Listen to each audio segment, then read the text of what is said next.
ഈ ഒരു ട്രേഡിങ്ങിലൂടെയൊക്കെ നമുക്ക് അല്ലെങ്കിൽ ഇപ്പോൾ ട്രേഡിംഗ് ആയാലും ബിറ്റ് കോയിൻ അങ്ങനെയുള്ളതൊക്കെ ഒരു ഡിജിറ്റൽ ആണോ അല്ലെങ്കിൽ വെർച്വൽ മണിയാണോ അത് ഉദ്ദേശിക്കുന്നത്? അത് ആക്ച്വലി ഇപ്പോൾ ഈ ക്രിപ്റ്റോ എന്നൊക്കെ പറയുമ്പോൾ അത് കംപ്ലീറ്റ്ലി വിർച്വൽ ആണ്. വെർച്വൽ ആണ്. ഓക്കെ, അതിൽ ഫിസിക്കൽ ഇൻസ്ട്രുമെന്റ്സ് നമുക്ക് കോപ്പി ചെയ്യാൻ നമുക്കുള്ള ഓപ്ഷൻസ് ഉണ്ടെന്നുണ്ടെങ്കിലും മീൻസ് നമുക്ക് ഫിസിക്കൽ ഹാർഡ്വെയർസിലോട്ടും കാര്യങ്ങളോട്ടൊക്കെ മാറ്റാൻ പറ്റുന്നുണ്ടെങ്കിലും അത് ഡിജിറ്റൽ അസറ്റ് തന്നെയാണ്.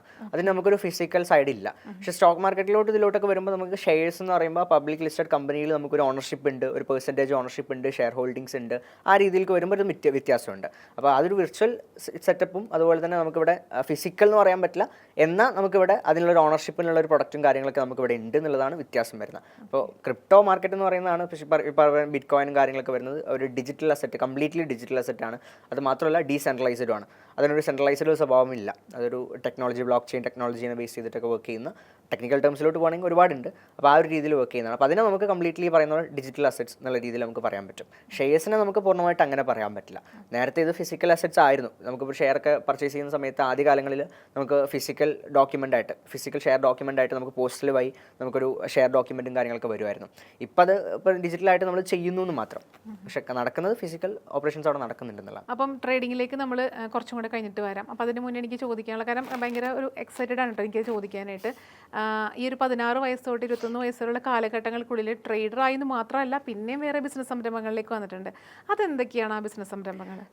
ഞാൻ ട്രേഡിംഗ് സ്റ്റാർട്ട് ചെയ്തതിന് ശേഷം ആദ്യം സ്റ്റാർട്ട് ചെയ്ത ബിസിനസ് എന്ന് പറയുന്നത് അസറ്റ് മാനേജ്മെൻറ്റ് കമ്പനിയാണ്, റോയൽ അസറ്റ്സ് ഇൻവെസ്റ്റ്മെൻറ്റ്സ് എന്ന് പറഞ്ഞിട്ട്. പിന്നെ നമ്മൾ സ്റ്റാർട്ട് ചെയ്തതാണ് നമ്മൾ അക്കാദമി. കാരണം എൻ്റെ അടുത്ത് ഇപ്പോൾ പറഞ്ഞ പോലെ ട്രേഡിംഗ് പഠിക്കാൻ വേണ്ടി കുറേ പേര് നമ്മളെടുത്ത് വരുന്ന ആൾക്കാരുണ്ട്.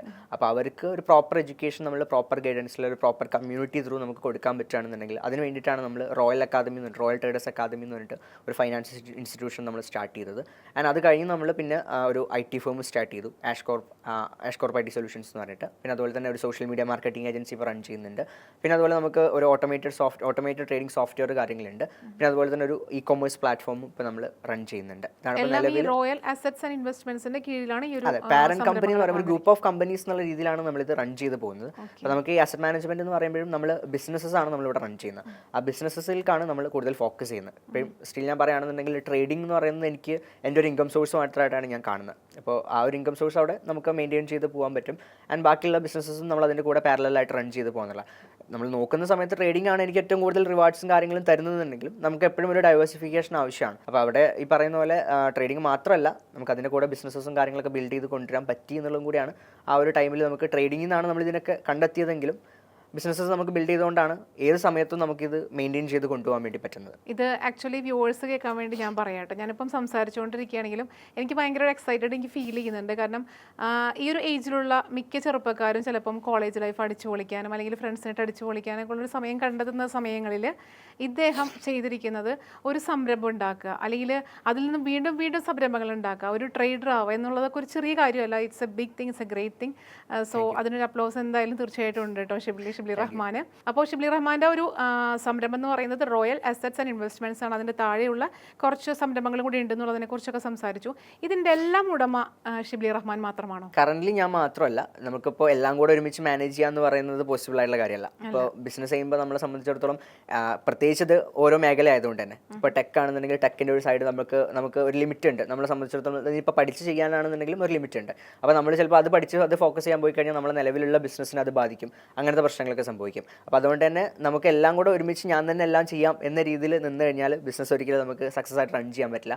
അതുകൊണ്ട് തന്നെ നമുക്ക് ഇതിന് കോഫൗണ്ടേഴ്സും കാര്യങ്ങളൊക്കെ ഉണ്ട്. അപ്പോൾ അവർ വെച്ചിട്ടാണ് നമ്മൾ ഇത് റൺ ചെയ്യുന്ന കാര്യങ്ങളൊക്കെ. അപ്പോൾ ഇതിൽ തന്നെ നമ്മൾ ഇൻവെസ്റ്ററായിട്ട് മാത്രം ഞാൻ നിൽക്കുന്ന ബിസിനസ്സസ് ഉണ്ട്. കംപ്ലീറ്റ് അവരാണ് റൺ ചെയ്യുന്നത്. നമ്മളൊരു ഗൈഡൻസ് മാത്രം അവർക്ക് അവിടെ ഉണ്ടായാൽ മതി. സൈലന്റ് പാർട്ണർ എന്നുള്ള രീതിയിൽ. അതെ, സൈലന്റ് വാക്കിംഗ് മീൻസ് ആക്റ്റീവാണ്, പക്ഷെ എന്നാലും നമുക്ക് ഈ പറയുന്ന പോലെ നമ്മൾ തിരിഞ്ഞു നോക്കേണ്ട ആവശ്യമില്ല. കംപ്ലീറ്റ് കാര്യങ്ങൾ അവർ നോക്കും. ആ രീതിയിലേക്ക് നമ്മൾ അവരെ ഇനീഷ്യൽ തന്നെ ട്രെയിൻ ചെയ്ത് അവർ ആ ഒരു ലെവലിൽ നമ്മൾ സപ്പോർട്ട് ചെയ്ത് കൊണ്ടുകൊടുത്താൽ മതി. ആ ഒരു ലെവലിൽ നമ്മൾ മെയിൻറ്റെയിൻ ചെയ്താൽ മതി. അപ്പോൾ എത്ര സ്റ്റാഫ്സ് ഉണ്ട് ഇപ്പം? നമുക്കിപ്പോൾ ഏകദേശം നമ്മുടെ ടീം സ്ട്രെങ്ത് നോക്കുകയാണെങ്കിൽ ഏകദേശം 30ഓളം ടീം സ്ട്രെങ്ത് ഉണ്ട്. 30ഓളം സ്റ്റാഫ് ഉണ്ട് അല്ലേ? Okay fine. പിന്നെ എത്രത്തോളം ക്ലയൻസ് ഉണ്ട്? ക്ലയൻസ് നമുക്ക് ഇപ്പോൾ നമ്മുടെ കമ്മ്യൂണിറ്റിയിലോട്ട് നോക്കുകയാണെന്നുണ്ടെങ്കിൽ നമുക്ക് ഏകദേശം ഒരു 1000ഓളം സ്റ്റുഡൻസ് നമ്മുടെ കമ്മ്യൂണിറ്റിയിൽ റോയൽ അക്കാദമിയിൽ നമുക്ക് പഠിച്ചിറങ്ങിയിട്ടുണ്ട്. അപ്പോൾ നമുക്ക് അസറ്റ് മാനേജ്മെൻറ്റിലാണെന്നുണ്ടെങ്കിലും 50 പേരോളം ക്ലയൻസ് വരുന്നുണ്ട്. പിന്നെ നമ്മുടെ സോഫ്റ്റ്വെയറിൻ്റെ സബ്സ്ക്രിപ്ഷൻ എടുത്തിട്ടുള്ള ആൾക്കാർ ഒരു 100-150 പേര് അങ്ങനെ വരുന്നുണ്ട്. അപ്പോൾ ക്ലയൻസ് എപ്പോഴും നമുക്കൊരു നമ്പർ എന്ന രീതിയിൽ പറയാൻ പറ്റില്ല. ഇങ്ങോട്ടും ക്ലയൻസുകൾ ഇങ്ങനെ ഓരോ ദിവസം വന്നുകൊണ്ടിരിക്കുകയാണ്, അങ്ങനെ വന്നുകൊണ്ടിരിക്കുന്ന രീതിയിലാണ്. അപ്പോൾ എല്ലാ സ്റ്റാഫ് ആയാലും അല്ലെങ്കിൽ ക്ലയൻസ് ആയാലും 100% സാറ്റിസ്ഫൈ ആണെന്ന് ഷിബിലിക്ക് സാറ്റിസ്ഫൈ ആക്കാൻ നമുക്ക് മാക്സിമം നമ്മൾ നമ്മുടെ സൈഡിൽ നിന്ന് ട്രൈ ചെയ്യും. കാരണം Try ചെയ്യും. ഇപ്പോൾ ട്രേഡിങ്ങിൻ്റെ കേസിലോട്ട് വരുമ്പോൾ ബാക്കിയുള്ളതൊക്കെ ഓക്കെ, ബാക്കിയുള്ളതൊക്കെ നമുക്ക് 100% നമുക്ക് എത്തിക്കാൻ പറ്റും. പക്ഷേ ട്രേഡിങ്ങിൻ്റെ കേസിലോട്ട് വരുമ്പോൾ അവിടെ നമുക്ക് വരുന്ന സ്റ്റുഡൻസ് ആയിക്കോട്ടെ, നമുക്ക് ഒരിക്കലും 100% എന്നുള്ളൊരു സംഭവം അവിടെ അച്ചീവ് ചെയ്യാൻ പറ്റില്ല. കാരണം നമ്മളെപ്പോലെ നമ്മൾ മനസ്സിലാക്കി പഠിച്ച കാര്യങ്ങൾ, നമ്മളുടെ ഈ എക്സ്പീരിയൻസ് കാര്യങ്ങൾ ഇതൊക്കെയാണ് ഇവർക്ക് നമ്മൾ പഠിപ്പിച്ചു കൊടുക്കുന്നത്. നമ്മളുടെ കൂടെ ഇരുത്തിയിട്ടാണ് ഇവരെ ട്രേഡ് ചെയ്യിപ്പിക്കുന്നത്. എക്സ്പീരിയൻസ് അങ്ങനെ ഒരു എക്സ്പീരിയൻസ് അവർക്ക് ഉണ്ടാക്കി കൊടുത്ത് ആ രീതിയിൽ പ്രാക്ടീസ് ചെയ്യിപ്പിച്ചിട്ടാണ് നമ്മൾ ഇവരെ പഠിപ്പിക്കുന്നതൊക്കെ. പക്ഷേ ആ ഒരു സെയിം എഫേർട്ട് അവരിട്ട് കഴിഞ്ഞാലാണ് അതിൻ്റെ റിസൾട്ട് അതുപോലെ ഉണ്ടാവുക. ഇപ്പോൾ ഒരു ബാച്ച് വൈസ് ഒക്കെ വരികയാണെന്നുണ്ടെങ്കിൽ 10 പേര് നമ്മൾ എടുത്ത് നോക്കുകയാണെന്നുണ്ടെങ്കിൽ ആ 10 പേരിൽ 10 പേരും ഡിഫറൻറ്റ് ഐക്യൂലായിരിക്കും. അവർ ഓരോരുത്തരുടെയും ഓരോ ക്യാരക്ടർ അല്ലെങ്കിൽ ഓരോരുത്തരുടെയും ക്യാപ്പബിലിറ്റി ഒക്കെ വ്യത്യാസം ഉണ്ടാവും. ക്യാപിറ്റൽ വ്യത്യാസം ഉണ്ടാവും, ക്യാപ്പബിലിറ്റി വ്യത്യാസം ഉണ്ടാവും, ഓരോ കാര്യങ്ങൾ വ്യത്യാസം ഉണ്ടാവും. അപ്പോൾ അതിനനുസരിച്ച് അവരുടെ റിസൾട്ടിലും അതിൻ്റേതായ വ്യത്യാസങ്ങളുണ്ടാവും.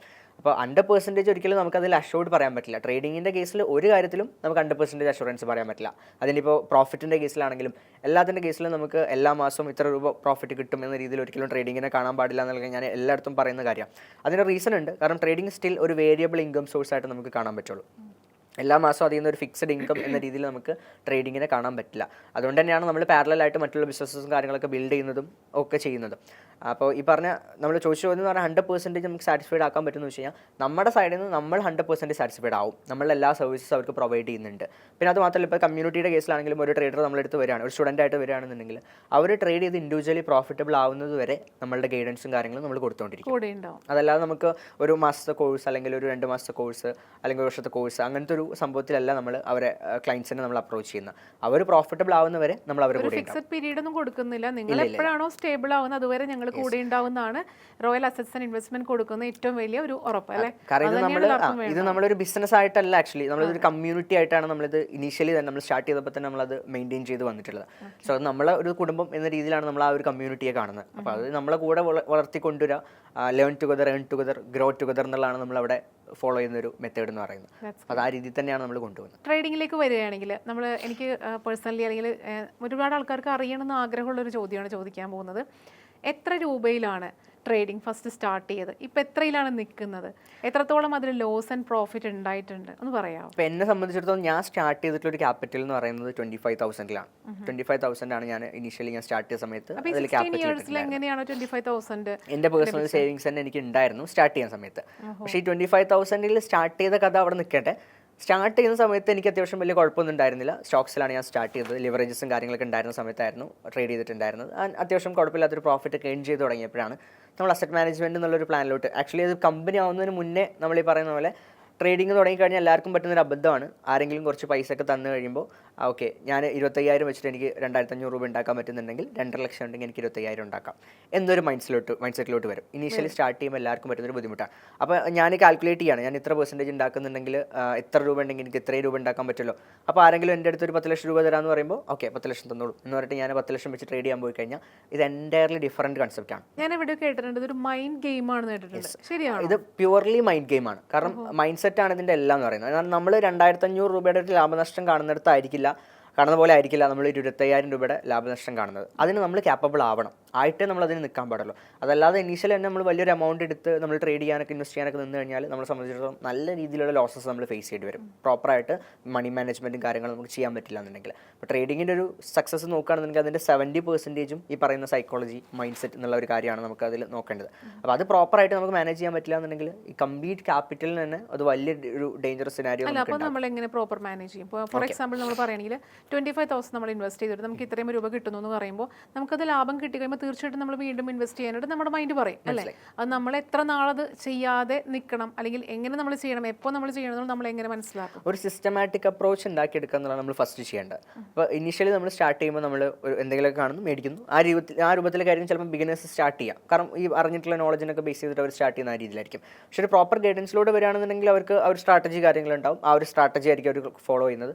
അതിലൊരു എൻട്രി ക്രൈറ്റീരിയ, ഒരു എക്സിറ്റ് ക്രൈറ്റീരിയ കാര്യങ്ങളുണ്ടാവും. പിന്നെ അതുപോലെ തന്നെ അവർ ഫോളോ ചെയ്യുന്ന മെത്തേഡ്സ് ആണെന്നുണ്ടെങ്കിലും ഫിക്സഡ് മെത്തേഡ്സ് ഒക്കെ ആയിരിക്കും അവർ ഫോളോ ചെയ്യുന്നത്. മാർക്കറ്റിനനുസരിച്ച് ഓരോ ടൈപ്പ് മാർക്കറ്റ് വരുമ്പോൾ എങ്ങനെ പാർട്ടിസിപ്പേറ്റ് ചെയ്യണം എന്ന രീതിയിലൊക്കെ ആയിരിക്കും പാർട്ടിസിപ്പേറ്റ് ചെയ്യുന്നത്. അപ്പോൾ ഇതിലൊരു കൺസിസ്റ്റൻസി എന്ന് പറയുന്നത് ഈ പറയുന്ന പോലെ ഇൻ പെർസെൻറ്റേജിൽ നമുക്കൊരു വർഷം അല്ലെങ്കിൽ 2 വർഷമെങ്കിലും നമ്മൾ പ്രോഫിറ്റബിൾ ആയിട്ട് നമുക്ക് പോയി കഴിഞ്ഞാലാണ് നമുക്ക് എന്താ പറയുക, നമ്മൾ കംപ്ലീറ്റ്ലി ഇത് ഓക്കെ ആയിട്ടുണ്ട്. സ്റ്റിൽ ഞാൻ പറഞ്ഞു ഇത് ലേണിംഗ് പ്രോസസ്സാണ്, എന്നാലും നമ്മൾ പഠിച്ചുകൊണ്ടേയിരിക്കണം. പക്ഷെ അവിടെ നമ്മൾ ക്യാപിറ്റൽ സ്കെയിൽ ചെയ്യുന്ന സമയത്ത് നമ്മൾ ഇനീഷ്യലി സ്റ്റാർട്ടിങ്ങിൽ തന്നെ ഇപ്പോൾ ഒരു ആദ്യത്തെ മാസം 25,000 വെച്ച് സ്റ്റാർട്ട് ചെയ്തു, ഒരു 2 മാസം കഴിയുമ്പോഴേക്കും 2 മാസം പ്രോഫിറ്റ് കിട്ടിയ ഒരു ആവശ്യത്തിൽ അടുത്ത മാസം തന്നെ ഒരു ലക്ഷങ്ങൾ കൊണ്ടുവന്നിട്ട് ഇടുന്നൊരു സിനാരിയോ ഉണ്ട്. അതാണ് ഞാൻ പറഞ്ഞത് ഒഴിവാക്കണം.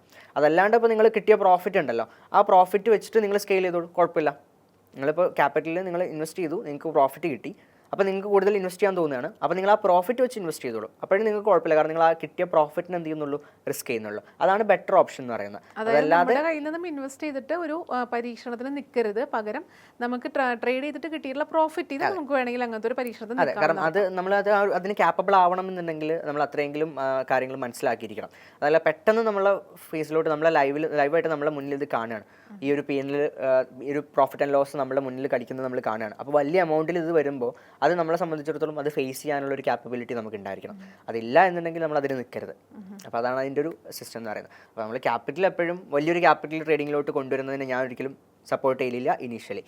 മിനിമം ഒരു 1 ഇയർ എങ്കിലും പ്രാക്ടീസ് ചെയ്തിട്ട്, കാരണം ഈ ഒരു 1 ഇയറിൽ മാർക്കറ്റിൻ്റെ പല സൈക്കിൾസ് അവർ ഫേസ് ചെയ്യും.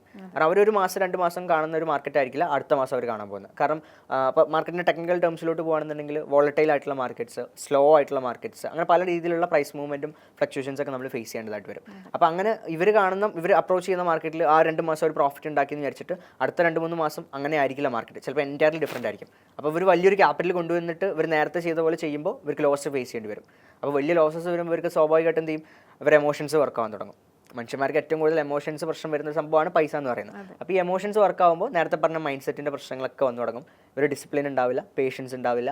അപ്പോൾ അങ്ങനത്തെ പ്രശ്നങ്ങളൊക്കെ വരുമ്പോൾ സ്വാഭാവികമായിട്ടും ഒരു ട്രേഡ്സും കാര്യങ്ങളും കുളമാക്കാൻ തുടങ്ങും. അപ്പോൾ ഓവർ ട്രേഡ് ചെയ്യും, റിവെഞ്ച് ട്രേഡ് ചെയ്യും, പ്രോപ്പറായിട്ടുള്ള loss criteria, stop loss criteria കാര്യങ്ങളൊന്നും വെക്കാണ്ട് ട്രേഡ് ചെയ്യും. അപ്പോൾ അങ്ങനെ സിറ്റുവേഷൻസ് ഒക്കെ വരുമ്പോൾ സ്വാഭാവികമായിട്ട് ഇവർ എന്ത് ചെയ്യും, വലിയ നഷ്ടങ്ങളിലോട്ട് അത് എത്തിക്കും. അപ്പോൾ ആ നഷ്ടങ്ങൾ പിന്നെ റിക്കവർ ചെയ്യാൻ വേണ്ടിയിട്ട് അവർ ഓവർ ട്രേഡ് ചെയ്യുകയും റിവെഞ്ച് ട്രേഡ് ഒക്കെ ചെയ്ത് കഴിഞ്ഞാൽ വലിയ നഷ്ടങ്ങൾ പിന്നെ ഉണ്ടാവുമെന്നല്ലാതെ അതിൽ നിന്ന് അവർക്ക് കയറി വരാൻ ബുദ്ധിമുട്ടാവും. അപ്പോൾ ഒരു സർവൈവലിന് അവർക്ക് വളരെയധികം ബുദ്ധിമുട്ട് ഫേസ് ചെയ്യേണ്ടി വരും. അപ്പോൾ അതിലോട്ട് പോകാതെ ചെറിയൊരു ക്യാപിറ്റലിൽ ബിൽഡ് ചെയ്ത് കൊണ്ടുവരിക എന്നുള്ളതാണ് ഏറ്റവും ബെസ്റ്റ് ഓപ്ഷൻ എന്ന് പറയുന്നത്.